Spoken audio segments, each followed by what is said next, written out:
Hello, everyone. My name is Amok, and you may recognize my accent from the scam calls that are happening nowadays.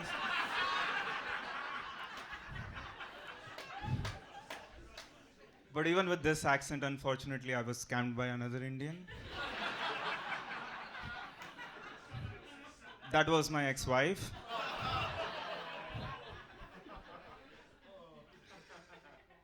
Anyways, I'm from this city named Bangalore. It's a big city in India, just like London, but with much less Indians. And even lesser Indian restaurants. And I always wondered what went wrong with London to have so many Indian restaurants until I stumbled upon this thing called British food. And then it all made sense to me. Anyways, sometimes I do feel homesick and I want to talk to somebody from Bangalore. So all I do is call my bank's customer care.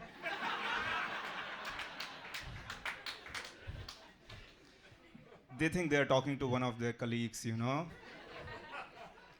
But the last week when I called, to my surprise, there was an English person on the other end, and she asked me, Mr. Margur, what can I do for you?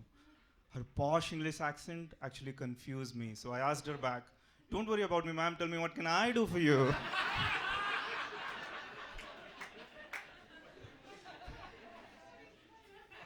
She was shocked. She was like, sir, you are the customer, I'm the service provider. And then on the same call, she asked me to fix her laptop, which I did.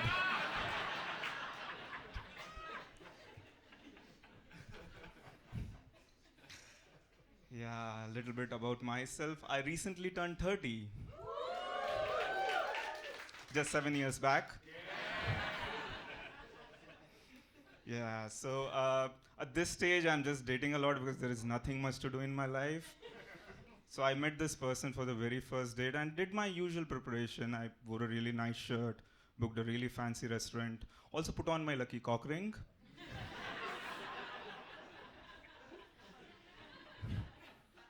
And I went to the date 30 minutes late. That's the Indian way.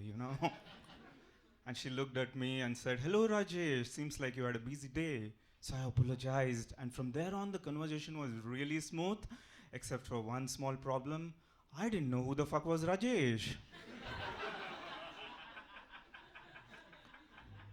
Well, it didn't matter because we both were drinking a lot and she was drinking way more than me, which eventually led to only one thing possible.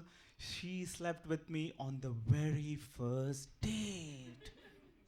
She would have continued sleeping, but then the waiter came and woke her up. Well, needless to say, Rajesh went back all alone that day with the cock ring on the wrong finger.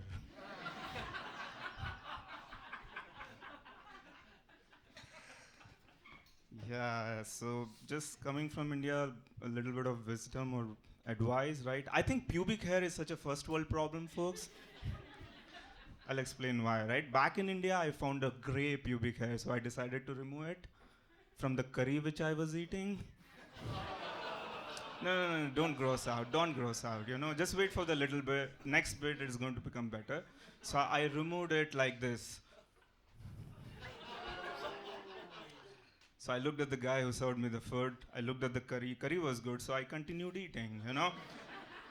That's a good strategy in life, folks. If you find a pubic hair, move it aside and continue eating. That's what our holy book taught us. Kama Sutra.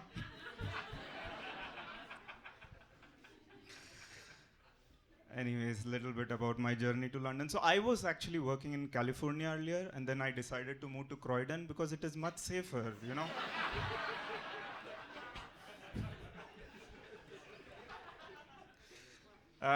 Also, this country supports the sports which we Indians love to play. You guys know the sports which we love to play? Cricket. It's a close enough answer. The sport which we love to play is tax evasions. And you guys support us in doing that, because the last time an Indian dude who moved from California to UK and did tax evasions, you guys made him the Prime Minister. Well, anybody sad here that Rishi Sunak left? No wonder Tories got first this time. But I'm sad because, he was like a mentor to me because he he taught us that if you fix your accent, you can actually scam a much bigger population.